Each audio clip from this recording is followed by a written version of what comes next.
tegangkan kulit muka. Hai, saya Yati. Dalam video kali ni, Yati nak share 5 cara untuk tegangkan kulit muka.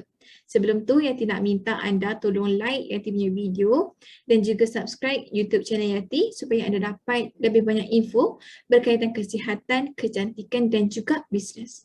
Okay, so 5 cara untuk tegangkan kulit muka. Yang pertama, kita kena kawal berat badan. Kenapa? Sebab selalunya kan kalau kita nampak orang yang bila berat badan naik dan dia cuba untuk kuruskan badan, dia dah kurus kan, badan punya kulit tu akan menggelebih sebab mungkin tak exercise ataupun berat turun secara mendadak. Maksud kata tak exercise tu adalah dia jaga dari segi pemakanan tapi dia tak exercise untuk tonkan balik dia punya muscle. So end up nampak kulit dia macam menggelebih, kulit tak tegang. So apa yang kita kena buat bukanlah kata dah gemuk tu biar maintain macam tu je, jangan kurus. No. Apa yang kita kena buat adalah kawal berat badan supaya dia tak turun, dia tak naik secara mendadak dan juga tak turun secara mendadak. Kalau boleh tak nak terus naik berat badan lah sebab nanti nak kena bila nak turun berat badan tu badan menggelebih. Tapi bila berat badan naik, waktu nak turun tu cuba untuk kawal pemakanan dan juga exercise supaya kulit kita tak menggelebih lah. Okay, itu yang pertama. Kedua, kita kena kawal pemakanan sebab kita nak kurangkan toksin. Macam mana nak kawal pemakanan ni? Kita kena kurangkan makanan-makanan yang tak sihat lah, macam fast food, gula berlebihan, makanan yang berminyak, makanan yang penuh dengan kolesterol. Sebabnya toksin ni bila dia berlebihan dalam badan, dia akan buat kulit kita rosak. Bila kulit rosak tu lah nampak macam muka kita berkedut kan, berkedut, kulit tak tegang, apa lagi, nampak kulit berkedut lah, kulit kedut, tak tegang, nampak menggelebih sebab kulit muka dah rosak. So macam mana kita nak kontrol pemakanan ni kan? Antaranya kita boleh ambil makanan yang organik ataupun masak sendirilah senang cerita. Sebab kita boleh kontrol garam, kita boleh kontrol gula dalam kita punya makanan dan dalam makanan yang kita masak tu. Lagi satu, kita boleh kontrol dengan ambil suplemen. Suplemen ni dia akan bantu untuk buang toksin juga. Dia boleh kontrol berat badan supaya berat badan tak naik. So untuk bahagian suplemen tu boleh kontak Yati lah. Yati akan share suplemen yang bersesuaian. Itu yang kedua. Dan yang ketiga, kita kena lawas. Lawas tu kenapa penting kan? Lawas ni macam untuk kurangkan sembelit lah.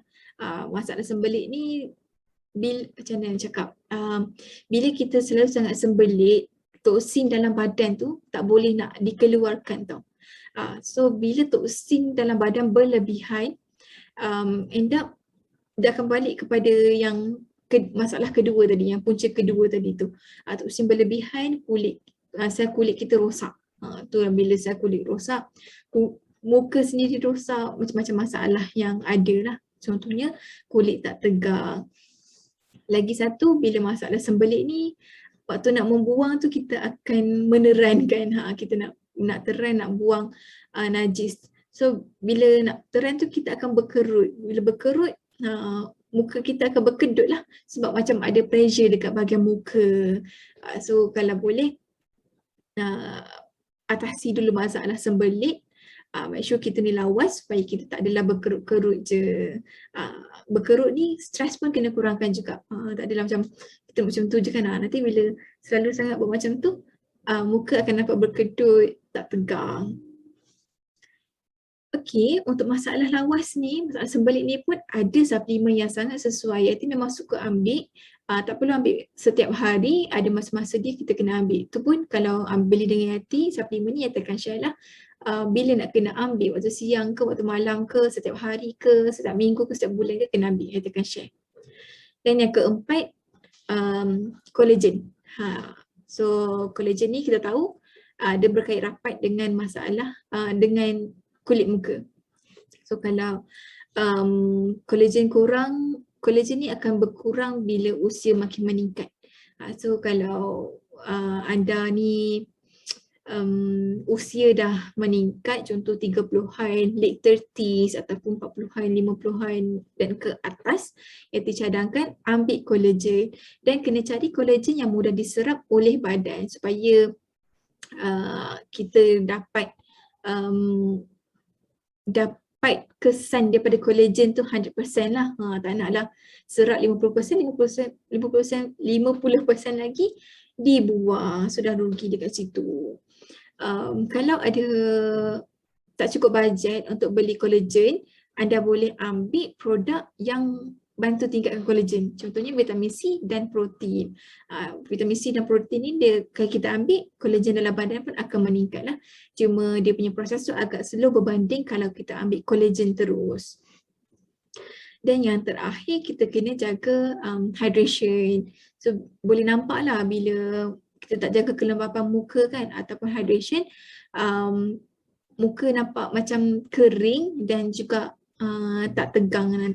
Yati perasan lah bila Yati jaga bahagian skincare kan, Yati pakai toner dan juga moisturizer untuk melembabkan kulit, untuk jaga hydration. Memang kulit muka nampak macam bila tekan tu nampak macam syok lah.